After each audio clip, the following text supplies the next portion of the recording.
अज्ञानावर आणि दुःखावर विजय मिळवण्याकरता हा देह भगवंतांनी निर्माण केलेला आहे. आयुष्याच्या साधने सच्चिदानंद पदवी घेणे एवढा अधिकार नारायणे कृपावलोकने दिधला. म्हणून सच्चिदानंदाची प्राप्ती करून घेतली तर मानव देह सफल आहे. मी नाही म्हणत की कीर्तनकाराची जीवन सफल आहेत.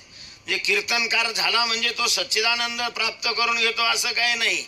चुकीच्या पद्धतीनं कीर्तन केली तर त्याला नरकालाही जावं लागतं असं संत सांगतात. कथा करोनिया मूल जापे घेती. कथा करून अशा प्रकारचा जर पैसा घेत असेल, पैसा मिळवण्याकरता कथा करत असेल, तया अधोगती नरक